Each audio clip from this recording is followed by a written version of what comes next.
All right, welcome back to the show, people. Wait a minute, I hear that song.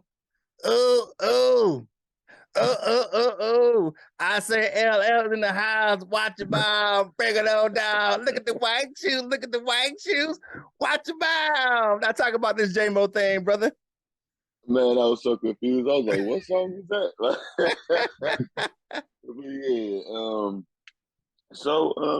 Yeah.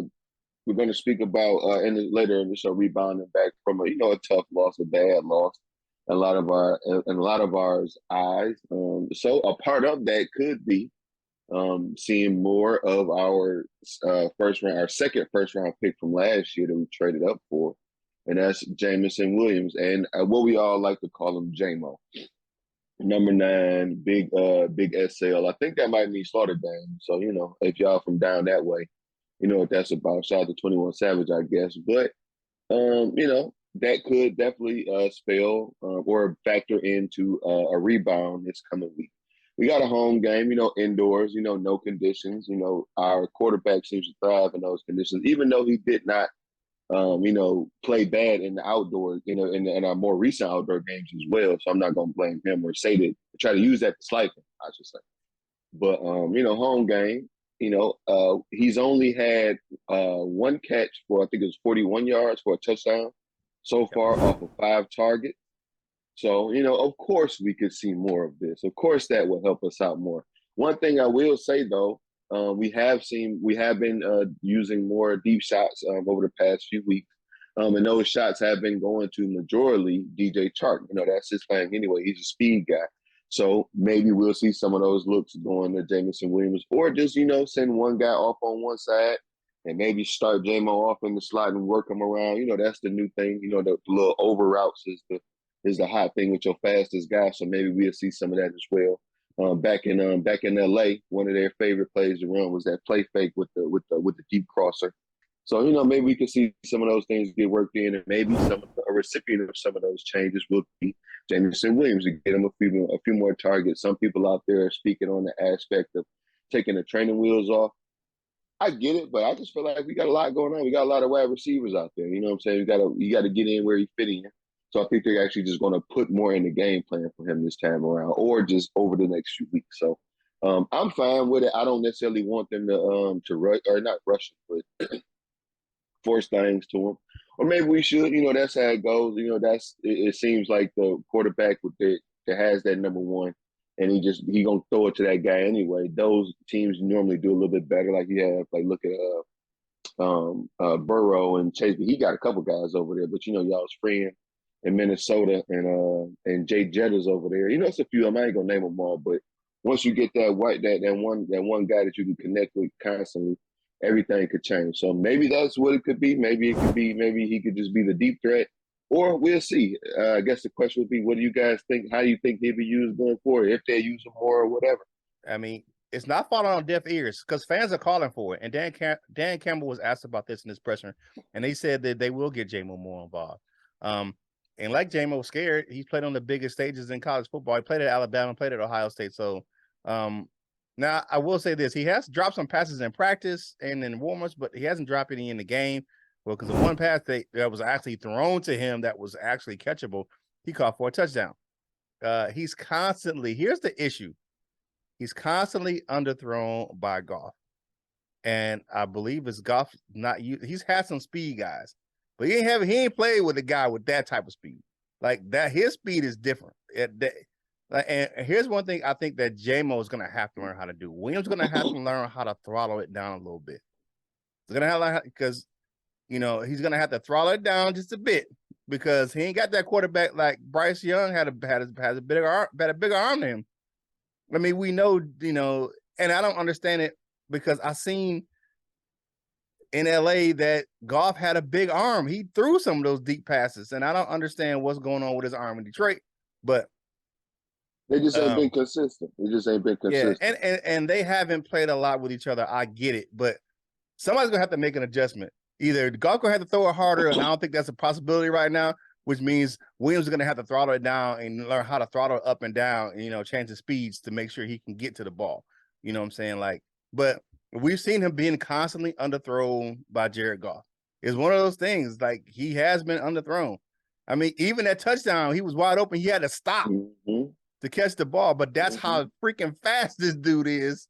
Where he's gonna have to learn how to, control his speed up and down. Where he's gonna have to do that because he's gonna have to adjust to his quarterback, and that comes with more reps and more playing time with Jared Goff. But it's gonna have to learn how to adjust, man, because he can't. But if you look at some of the plays he had at Alabama, some of his stuff was like crossers. You know what I'm saying? Where he, took a 5-yard slant and then he took it to the house. Because but it's gonna have to just be a work in progress where they're gonna have to work him into the game plan, and it's gonna be with Antoine Randall L, teaching him how to throttle it down, pick it back up when he needs to. That's part of the wide receivers coach's responsibility, teaching his wide receivers how to adjust to the quarterback. And it's gonna have to be something they had to work on with man, I forget the quarterback's coach name. Mark Brunell. Yeah, they're gonna have to work with those guys together in practice, man. And it's good to have this. It's gonna have to be reps, man. You're gonna have to work them into the. And to be honest with you, Chark has been balling. So shit, Chark is taking his claim. So Sark, like, man, you ain't gonna push me out, rookie. So it is what it is, man. What you got, Coach Mike? We gotta get Jamo going. It's not a oh shit. Look, he activated. Yep. Right. We took him off. So you got to play him. He's a first round draft pick. You got to play him. And he needs his where he was picked at in the draft commands him more targets than Chark. I'm just gonna keep it real. You get a guy in the top 15 of the draft, he's gonna command more targets than your guy right now.